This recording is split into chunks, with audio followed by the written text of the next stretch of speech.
नमस्कार साथियों, आप देख रहे हैं थार की आवाज़। आप सभी का स्वागत है थार की आवाज़ पर। आज मैं इस वीडियो में बात करूंगा चूरू लोकसभा सीट को लेकर के। क्या है चूरू लोकसभा सीट का 2024 के लोकसभा चुनाव के रुझान, कौन है यहाँ से मजबूत, किसका दबदबा रह सकता है चूरू लोकसभा सीट पे। वैसे मैं बता दूं, जहां भारतीय जनता पार्टी ने 2 बार के सांसद राहुल कुशवाहा को यहाँ से टिकट ना दे करके देवेंद्र झांझड़िया को यहाँ से उम्मीदवार बनाया था। राहुल कुशवाहा को टिकट ना देना, ये राजेंद्र राठौड़ और राहुल कुशवाहा दोनों के बीच की आपसी लड़ाई थी। राजेंद्र राठौड़ का कहना था कि उन्होंने विधानसभा के चुनाव में राजेंद्र राठौड़ को हराने के लिए भीतरघात किया था, जिसके चलते उन्होंने भारतीय जनता पार्टी के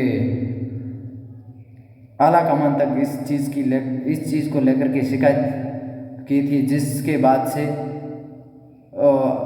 राहुल कुशवाहा को टिकट न दे करके भारतीय जनता पार्टी ने यहाँ से देवेंद्र झांझड़िया को उम्मीदवार बनाया था। देवेंद्र झांझड़िया जो पैरा ओलंपिक में गोल्ड मेडलिस्ट हैं, उनको वहाँ से उम्मीदवार बनाया गया। तो वहीं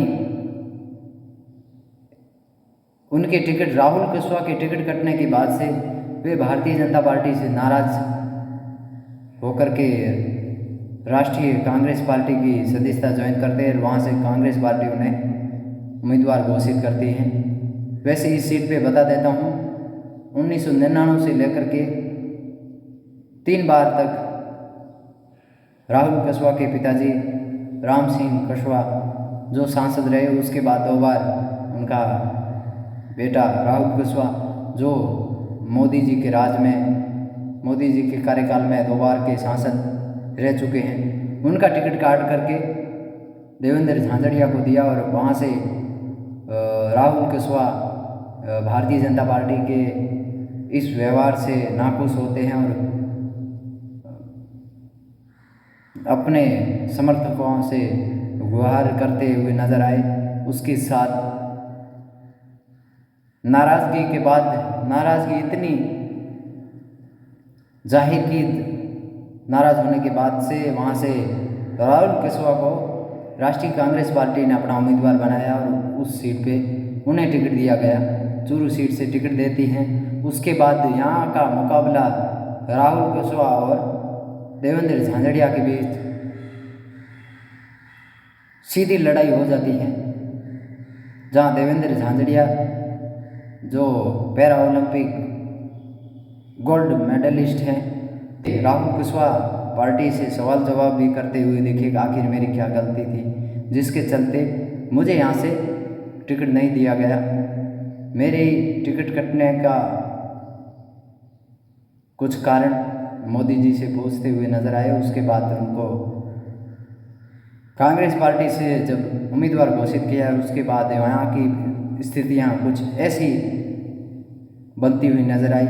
यहाँ से राहुल कुशवाहा का एक तरफा माहौल कन्वर्ट होता हुआ नजर आया। यहाँ से सहानुभूति के साथ राहुल कुशवाहा को जनता ने उनके साथ जिस प्रकार का भारतीय जनता पार्टी ने व्यवहार किया, जिसको जनता एक धोखे के रूप में मान करके राहुल कुशवाहा के साथ सहानुभूति के साथ जुड़े, और यहाँ से राहुल कुशवाहा की स्थिति काफ़ी हद तक मजबूत होती हुई नजर आई। और यहाँ से इस सीट पे राहुल कुशवाहा बड़ी मजबूत स्थिति में है। ये राजस्थान की सबसे जो हॉट सीट है उसमें से एक चूरू लोकसभा सीट है, जिस पर राहुल कुशवाहा बनाम देवेंद्र झांझड़िया, भारतीय जनता पार्टी से उम्मीदवार हैं देवेंद्र झांझड़िया, जो काफ़ी हद तक राहुल कुशवाहा की तुलना में काफ़ी हद तक पीछे हैं। यहाँ से राहुल कुशवाहा एक दफ़ा माहौल कन्वर्ट की उनकी तरफ माहौल कन्वर्ट हो रखा था। उनकी स्थिति यहाँ से चूरू लोकसभा सीट से काफ़ी हद तक मजबूत मानी जा रही है। यहाँ से राहुल कुशवाहा काफ़ी अच्छे वोटों से जीत दर्ज करते हुए भी नज़र आ सकते हैं। यानी कि राजस्थान की हॉट सीट, जिसमें एक चूरू लोकसभा सीट, जहां पर कांग्रेस पार्टी अपना परचम लहरा सकती है। जो Bharatiya Janata party back to back 1999 के बाद से जितनी बार यहाँ से रिकॉर्ड था भारतीय जनता पार्टी के नाम ये सीट मानी जाती थी, इस बार इस लोकसभा चुनाव में ये राष्ट्रीय कांग्रेस पार्टी के पक्ष में जाती हुई नज़र आ सकती है। यहाँ से राहुल कुशवाहा एक तरफा जीतते हुए भी नज़र आ रहे हैं। ये हैं चूरू लोकसभा सीट की हकीकत। ऐसा रह सकता है चूरू लोकसभा सीट का परिणाम।